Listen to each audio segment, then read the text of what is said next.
നമുക്ക് കോളിഫ്ലവർ കൊണ്ട് ഒരു കറി ഉണ്ടാക്കാം.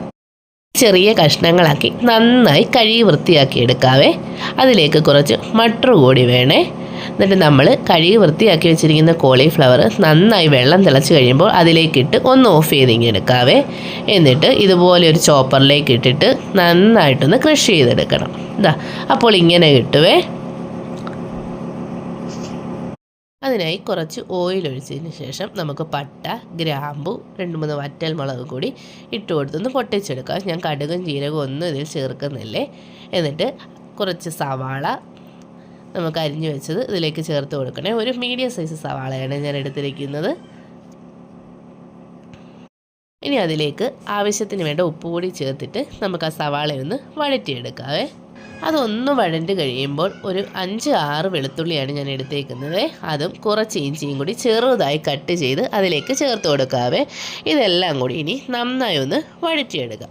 കുറച്ച് നന്നായി വഴണ്ട് കഴിയുമ്പോൾ അതിലേക്ക് കുറച്ച് പുളിയുള്ള ഒരു തക്കാളി കൂടി ചെറുതായി കട്ട് ചെയ്തിട്ട് ചേർത്ത് കൊടുക്കാവേ. ഞാനിതെല്ലാം നേരത്തെ അരിഞ്ഞു വെച്ചതായിരുന്നു, അത് ഞാൻ വീഡിയോ എടുത്തില്ല കേട്ടോ. ഞാൻ തക്കാളി കൂടി ചേർത്ത് കൊടുക്കുവാണേ. ഇതെല്ലാം കൂടി ഇനി ഒന്നുകൂടി നല്ലപോലെ വഴറ്റിയെടുക്കാം. തക്കാളി കൂടി ഒന്ന് വഴണ്ടി വരട്ടെ.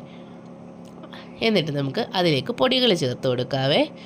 1 സ്പൂൺ മുളക് പൊടി, 1/2 സ്പൂൺ മല്ലിപ്പൊടി, 1/2 സ്പൂൺ മഞ്ഞൾപ്പൊടി, അത്രയും കൂടി ചേർത്തിട്ട് നന്നായിട്ട് വഴറ്റിയെടുക്കണേ. അതിൻ്റെ പൊടിയുടെ എല്ലാം പച്ചമണം നന്നായിട്ട് മാറണേ. നമുക്കിനി ഒന്ന് അടച്ചു വെച്ചിട്ട് ഒന്ന് വഴറ്റി കൊടുക്കണം. അപ്പോൾ നന്നായി വഴഞ്ഞ് കിട്ടിയിട്ടുണ്ട്. എണ്ണയൊക്കെ തെളിഞ്ഞ് കാണുന്നുണ്ട്. അപ്പോഴേക്കും നമ്മുടെ പൊടിയുടെ പച്ചമണമൊക്കെ മാറും. അപ്പോഴാണ് ഈ എണ്ണ നന്നായി തെളിഞ്ഞു വരുന്നത്. ഇനി നമുക്കതിലേക്ക് കുറച്ച് ചൂടുവെള്ളം വേണേ ഒഴിച്ചു കൊടുക്കാൻ. ഞാൻ ചൂടുവെള്ളം കുറച്ച് ഒഴിച്ചു കൊടുക്കുവാണ്. എൻ്റെ കുഞ്ഞൂസിൻ്റെ സൗണ്ട് ഇടയ്ക്ക് കേൾക്കുന്നത് കേട്ടോ. ഇനി നമുക്ക് അതിലേക്ക് നമ്മൾ ക്രഷ് ചെയ്ത് വെച്ചിരിക്കുന്ന കോളിഫ്ലവർ കൂടി ചേർത്ത് കൊടുക്കാവേ. നമുക്ക് ഗ്രേവിക്ക് അനുസരിച്ച് വെള്ളം ഒഴിച്ചു കൊടുക്കാം.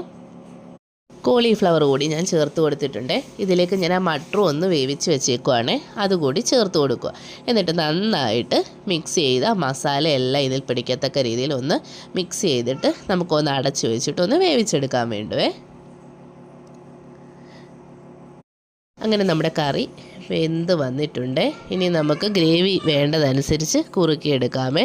അതിലേക്ക് കുറച്ച് മല്ലിയിലയും കുറച്ച് ഉലുവ ഇലയും കൂടി ഉണങ്ങിയതാണ്, മേത്തി ഇലയും കൂടി ഇട്ട് കൊടുത്തിട്ടുണ്ട്. നമുക്ക് ആവശ്യാനുസരണം കുറുക്കിയെടുത്തിട്ട് ലാസ്റ്റ് അതുകൂടി ഇട്ട് കൊടുത്തിട്ട് നമുക്ക് ഫ്ലെയിം ഓഫ് ചെയ്യാം. ഉപ്പ് കൂടി നോക്കണേ. റെസിപ്പി ഇഷ്ടമായെങ്കിൽ എല്ലാവരും ലൈക്ക് ചെയ്യാനും ഷെയർ ചെയ്യാനും കമൻറ്റ് ചെയ്യാനും മറക്കരുതേ. ആ സബ്സ്ക്രൈബ് ബട്ടൺ കൂടി ഒന്ന് ക്ലിക്ക് ചെയ്തേക്കണേ. പുതിയ റെസിപ്പിയുമായി ഉടൻ തന്നെ ഞാൻ വരുന്നുണ്ട് കേട്ടോ. ചപ്പാത്തിയുടെ കൂടെ സൂപ്പറാണേ. Thank you.